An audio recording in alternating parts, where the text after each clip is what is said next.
A chance to escape Murdoch'sembrace. In 2009, attended a wedding of News International Chief Executive Rebecca Brooks. The ceremony took place by a lake at a country estate. I stood next to TV presenter Piers Morgan, while Paul Deck, Daily Mail editor, was there 3 yards away. Rupert Murdoch was closer to the action. David Cameron hung back up the slope. Gordon Brown, then Prime Minister, arrived late, with all eyes turning to him as he walked down to the lake. At the reception, I had a brief conversation with Mr. Cameron. I said I hoped he would not win the upcoming election, but that if we did, and if we wanted to act to improve political debate and standard in the press, I would support him. For some time, the journalists in me had known that the relationship between politics and the media was not serving the public. But it was my first-hand experience of this developing culture of views and negativity that convinced me press and 24-hour news were making it more difficult for elected leader to govern. It's got worse, hasn't it, he said. I replied that he would be a much stronger prime minister were he to take office, not feeling he owed anything to the big media groups. At that point, Mr. Murdoch joined us, and we changed the subject. Perhaps we should not have done so. But that we did, however, illustrated something of the dishonesty at the heart of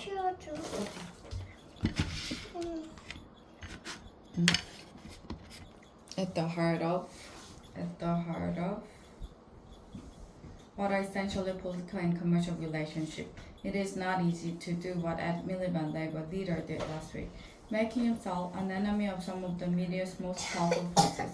He was right that Labour got too close to News International. But he was also right that given the media bias against it, he knew why we tried to level the playing field. In my own defense, and as my diary shows, I argued for some years with Tony Blair that we need to act on the culture of our media. At one point, he ticked me off, asking that I not make my views obvious in front of Mr. Murdoch, his son James, and Lexington, then chief executive of News International. Ultimately, Mr. Blair thought the press had become a problem, but that given all our other priorities, people would understand our taking them on. He also thought it would look like revenge for the fact they had turned against us. And there were political considerations too.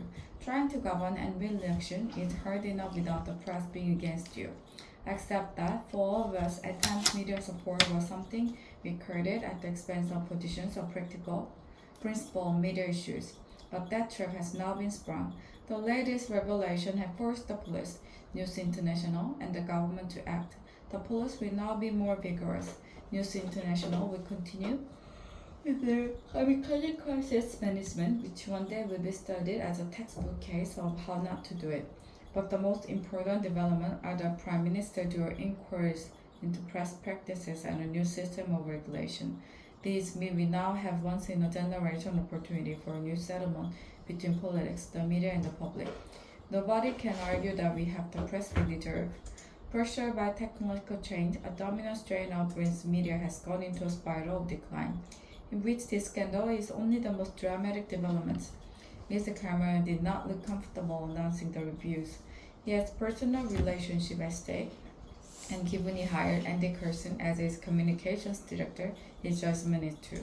Already the backlash from part of press has begun as they seek to maintain that anything but toothless self-regulation is an assault on a free press.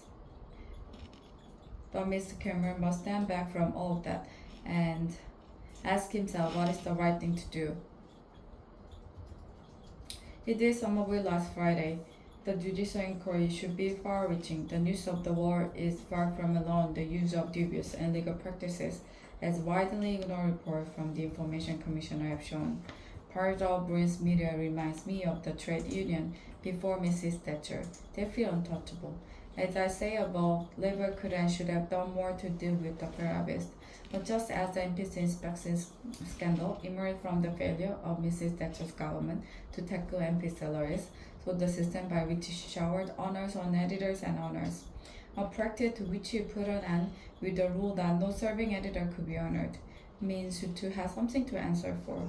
Whatever the past, it is Mr. Cameron who must lead the country to a better place. 꽁꽁 묶여 있어서 잘 모르겠어. Mr. Miliband has shown himself capable of playing a good and principled part, and so should the public.